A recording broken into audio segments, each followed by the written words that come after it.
What's up, guys? I hope it is going well so far. Let's cut straight to the chase. Kris is going to lose their hand by the end of Deltarune. This is a theory that I've heard tossed around a lot, and considering the evidence, I think that it is rather likely. However, I have yet to see a video discussing the heavy evidence behind this theory, so I figured I'd make a video to share it with you all.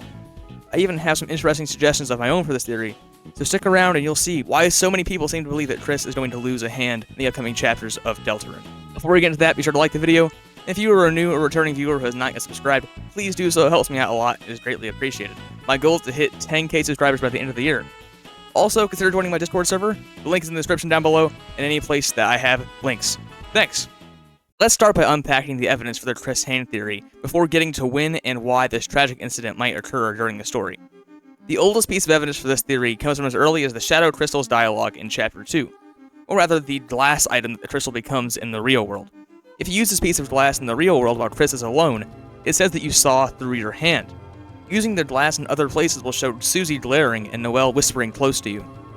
Brief tangent here, but I did a whole video on my current thoughts on the Shadow Crystals recently, and I learned from the comments that they were not introduced until the release of Chapter 2. So technically, you could see this dialogue in Chapter 1 as well, but only after the release of Chapter 2. Before Chapters 3 and 4, this was some of the only prominent references to Kris's hand, so theorists didn't have much to work off of. Some claim that the Shadow Crystals and the glass showed a different world where you do not exist, reminiscent of Goner Kid's dialogue in Undertale. This would explain why Kris's hand wouldn't be there, and was also used as Kris Knight evidence when cross-referenced with the Shadow Crystal text in the Dark World showing the real world. If Kris didn't exist, then the fountains wouldn't exist, and the room would be an ordinary room, assuming that Kris is the Knight. Of course, we now know that isn't the case, so we need to reconsider what seeing through your hand could be hinting at. Of course, I'm here to suggest that it has to do with Kris losing their hand in the future. This also lines up with my previous video in which I suggested that the crystals show the prophecy. Perhaps a part of the prophecy is Kris losing their hand? I'll talk more about that when I get to my segment where I integrate this theory into the narrative of Deltarune. While this dialogue from the glass is one of the earliest pieces of evidence for Kris losing their hand, Chapters 3 and 4 added many more and have caused people to look deeper, finding all kinds of interesting connections to hands and injuries involving them. While there are 3 major hidden moments that point towards something strange happening to Kris's hand, let's briefly discuss some of the smaller tidbits that, on their own, don't mean much, but together are far too compelling to be ignored. Consider that hands have been important since Undertale. The River Person warns us, beware of the man who speaks in hands, likely referring to Winged Aster, not to mention the strange holes in the hands of both the Mystery Man sprite and the Knight, as well as how Queen emphasizes the long hand of the Knight when describing the creation of dark fountains. We also know that tobyfox himself has struggled with crippling wrist addictions that have caused him to struggle with being creative. This is especially interesting since Toby is likely the one who is playing the piano in the hidden Kris piano songs in Chapter 4. It wouldn't surprise me if he used this experience as inspiration to do something tragic to his main character. The piano and Kris's ability to play it is an important symbol regarding Kris's agency. Playing the piano is one of the first things they do in Noelle's house in Chapter 4, and them choosing to play the piano in the Chapter 4 Dark World to help us progress when we can't do it ourselves is one of the most important scenes in Deltarune, in my opinion. This theme of Kris's hands being used to play the piano was prominent in Chapter 4, but it's been around since the start with the hospital piano dialogue. The last song in the whole OST currently is the plink sound that plays when you try to play that piano, which is super telling. Kris needs their hands to play the piano, and the piano is a major symbol for their freedom. Losing this, depending on how it's done, could be super impactful and change the direction of the story in many ways. Piano aside, there are other things as well, such as Susie's dialogue stating that the Knight cannot beat her as long as Kris has a hand to hold her up with. There's the dialogue in Chapter 2's Acid Tunnel, stating that the hand is out of the way. There's the fact that Giga Queen has detachable hands. One of the more relevant moments that will get brought up again is Kris's connections to washing their hands. Rudy takes notice if you continuously wash your hands in the sink in his hospital room, and Kris used the excuse of washing their hands to get away with escaping the house at the end of Chapter 2. Once again, these minor hand references wouldn't mean much alone, but this recent witch hunt for them has unearthed a lot of them, and together they add up to be very frighteningly prevalent. But yet, I haven't even mentioned the 3 major pieces of evidence from Chapters 3 and 4 that make this theory so compelling. Let's get into those now. The first one is some dialogue that takes place in Noelle's house in Chapter 4. When you are in the basement as the soul, you can take some time to listen to Susie and Noelle talking on the couch. One of the things that Susie mentions is a story in which the protagonist wakes up without a hand. Their hand is severed and has a mind of its own, and begins to attack them. Typically this wouldn't mean much, but in Deltarune it seems that every piece of media referenced in-universe has something to do with the story of the game. There's the connection between Cat Pedders and Friend, for example. There's also the Dragon Blazers series that Noelle and Susie are fans of, which seems to heavily parallel and hint at the story of Deltarune. It's a single-player, turn-based RPG with a secret evil route, with heavy connections to ice and the sword route of Chapter 3. There's also the mage who casts Fire Shock, who leaves the party, and is replaced with a mage who casts Ice Shock, which is clearly hinting at Noelle replacing Rouse, at least for some period of time. There's even a reference to the protagonist's sister being cursed, which could be referencing deaths. Another instance of a piece of in-universe media being about Deltarune's story is Gerson Boom's Lord of the Hammer, which obviously parallels Deltarune's plot. Also, Dragon Blazers is based on Lord of the Hammer, which is based on the prophecy, so this makes sense. All this to say, it wouldn't surprise me if this movie that Susie references, in which the protagonist loses their hand, ends up also paralleling Deltarune's story. Some have suggested that perhaps Kris loses their hand, and we possess the severed hand to go against Kris, just like what happens in the film. This could be an interesting idea, but I expect Tricky Tony will take the story in a different direction, one that I'll talk about coming up. The second major piece of evidence for Kris losing their hand that appeared in chapters 3 and 4 is the egg rooms of both chapters. The previous egg rooms were rather unassuming, if not a little strange. However, the egg rooms in chapters 3 and 4 are much more chilling and unsettling. Chapter 3's egg room takes place in a Game Boy-style area called Man Country, and gives us some interesting dialogue regarding copies that seems to be hinting at something regarding the nature of vessels or goners, stating that copies are monochrome. Chapter 4's egg room delves into this deeper, while also integrating the hand theming into it. This is the most unnerving egg room by far. This area continues the hand-washing motif found in Rudy's hospital room and in Chapter 2's ending.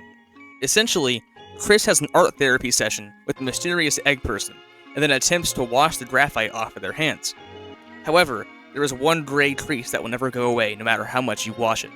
This is connected to the Chapter 3 egg room by how it seems to depict Kris's hand becoming monochrome, just like a copy, like a vessel.